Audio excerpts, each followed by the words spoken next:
Bonjour my friends, I'm Frankie and welcome to Club Foodie. Besides Frankie, I actually have another nickname from my partner, friends, and family. And it is Minnie Mouse. I'm sure you guess why. Cheese. Yes, that's right. I love cheese. I'm crazy about cheese. Although I try many times to break up with cheese, we still get back together. So obviously I have many dishes with cheese. The one I'll be sharing with you in this episode is Cheese Chicken Parmesan. It is quite simple to make, and if you're a cheese lover, it's no brainer. You'll love it. So my friends, let's get cooking. First thing we'll do is to place our skinless, boneless chicken breast between two plastic wraps, and using a meat tenderizer, we'll pound it down to about ½ inch. What you want to achieve here is an even thickness. When this step is done, crack fresh pepper on it and some salt if you like. Now in a shallow dish, we'll beat an egg. The rule is basically half an egg per breast. In another shallow dish, we'll dump our panko and add to it cheese and Italian seasoning and mix everything together. Here we're not really going to dredge, but the result will be the same. So the technique I use is putting flour in a fine sieve, and with the palm of my hand, I give a little tap.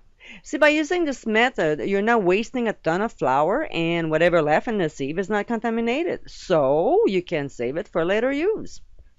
All right.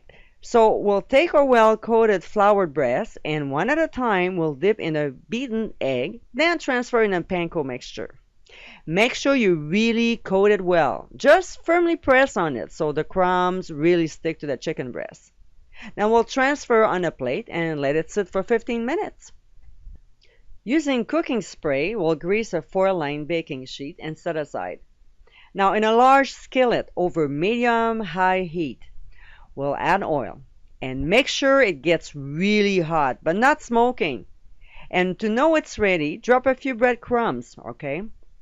Then we'll cook our breast for about a minute to 2 per side until golden brown. Then transfer our cooked breast on the prepared baking sheet. So here are the 3 cheeses we'll use in this recipe.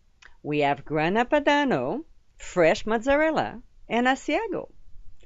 So our next step, we'll spoon tomato paste on our chicken breast and spread evenly, trying to cover the surface as much as you can, okay? But don't make it thick. All right, we'll place mozzarella over and then sprinkle a little dry basil on top. Then we'll finish with Grana Padano, follow with Asiago. This step is entirely up to you, but if you like a little heat, sprinkle red pepper flakes over top. We'll transfer them in a 400 degrees preheated oven and cook for about 15 to 20 minutes or until cheese is melted and brown. Inserting an instant read thermometer into the center should read at least 165 degrees Fahrenheit. That's when you know it's ready. Although there's a lot of steps to it, this popular Italian-American dish is easy to make. Served with a side of pasta or greens, this 3-cheese chicken parmesan is so delicious and sure to be a family favorite. I hope you give it a try soon, and be sure to visit clubfoodie.com for ingredient amounts and more info. Until next time, my friends, bon appétit!